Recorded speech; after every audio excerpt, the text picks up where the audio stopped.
วันเกิดมื้อนี้พ่อปอเพิ่นจัดวันเกิดลูกสาวเพิ่นไปเมางานได้แล้วมันมาจัดวันเกิดก็เลยมาจัดเงินอาภูอยากเป็นอันนั้นจักน้อยเด้อค่ะเด้ออยากเป็นครับเป็นแขกมีลูกเป็นครูเลยแม่เนาะฮะพวกหน้าพวกไส้มาผูกแขนให้เพิ่นส่วนปู่ก็นั่งยิ้มแฉ่งอยู่นี่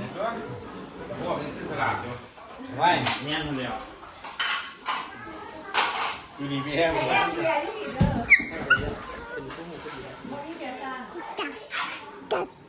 ข้างกลาง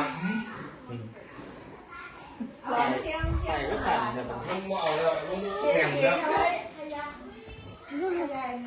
มันก็ใส่สั่นหรอกเพื่อนสั่นนักกิโลเนี่ย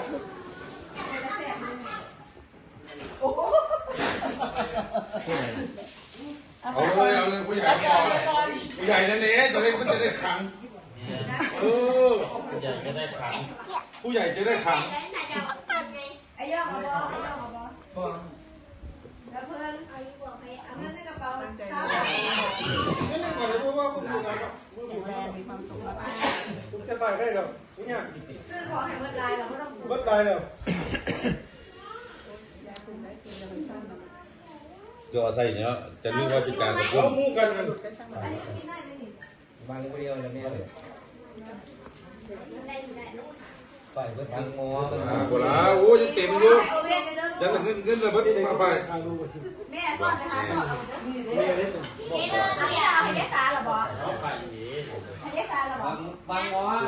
เลยเอาในใดพอดีมันดีไปลูกเลยอะไรให้มันดีนะมันเล่นเข้าหาตัวเดินให้เลี้ยงจบกันสูงไอ้เป็นที่พึ่งปู่จะย่าเพิ่งทำว่าขกย่าแทนเธอได้ไงก็ป่านนี้เด้อเอาแต่เลี้ยงได้เป็น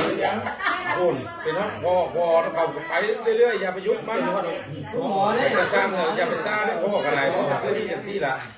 กันเราป่าเราความยากผมมีมันฉลาดนะเขาแท้นะเลี้ยงเขาลูกเลยเขาเลี้ยงเอาเด้อเอาดีแม่ลูกเลยตั้งใจน้องจับได้หลายให้ข้ามไม่พูดหลายอยู่กับพ่อกับแม่อยู่กับปู่กับนานี่แหละเอาใครพูดแค่ไหนเขาไม่เอาสู้ให้ร้านให้ร้านผมก็จะดีไปนะปู่ให้ลูกให้ร้านจะไปบอกจังไหนก็ปู่ให้ร้านลูกให้ร้านพูดกัน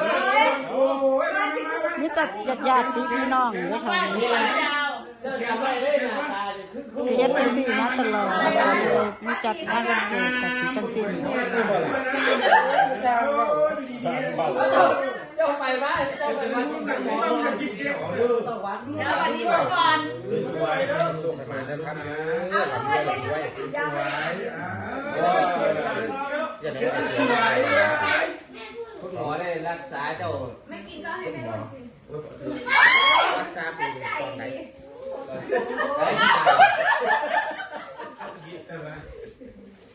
ให้เราไปด้วยได้หล่ะเด้อมันก็กินเชอรี่มันกินยูแบนอยู่นานาบ่แม่หลานนบได้นบหลานโอ้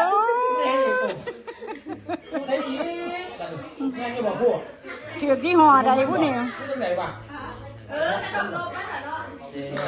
ใช่เสร็จแล้วเราต้องเข้าไปกราบเขาถามเขาด้วยยาใช่ตามสิริมงคลจางลาซ่าเขาไม่ได้จ่ายอยู่ที่จ่ายซ่าอยู่แล้วโทษนะครับพ่อใหญ่เพิ่นก็มักตลกเลยเด้อสุขภาพแข็งแรง สุขภาพแข็งแรงเนี่ยครูทุกอย่างกันยังบ่มีเลยพรุ่งนี้เลือกเอาเด้อรองเท้าเด้อมูเพิ่นมาถึงมูเพิ่นผูกมูก็ไอ้ก็ต้องหมอก็หมอไปมันก็ต้องมาชื่อวันนี้ต่อ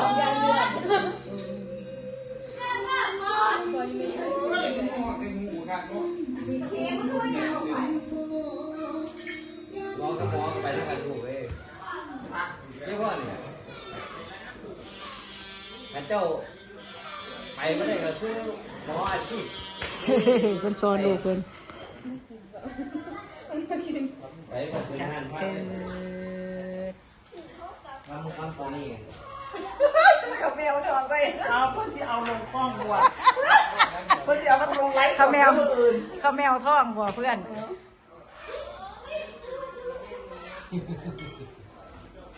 มือไลฟ์ เอาปาล์มหันหน้ามาลูก ฟ้าเขียวว่าสันถูกแขนถูกผู้เศร้าบ่ะบักหาเลยปักเถิกแม่แม่ผู้ไหลเศร้าอยู่เขียว บ่บาดงัวก็จัดเกิดให้ลูกอยู่แล้วเนาะ ปาล์ม เพิ่นจัด เฮ้ย เกิด มาทำเพื่อนก่อน จัดเกิดให้ลูกสาวเพิ่นอยู่แล้ว หลายย่ายิ้มก่อนต่อทุนแม่ลูก เปื้มเนาะ